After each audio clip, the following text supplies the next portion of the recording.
Народного депутата Александра Иванова лишили мандата, но не голоса. Я твердо уверен и знаю, что очень скоро с ветром перемен я выступлю с этой трибуны и провозглашу, что у нас возродилась у нашего народа свобода воли. Мы вернули свой суверенитет и вернули наши земли и богатство народу, многонациональному народу республики. Это обязательно будет, друзья.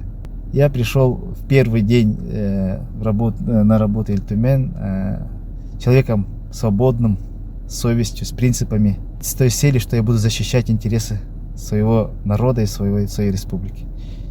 И ушел точно в таком же состоянии.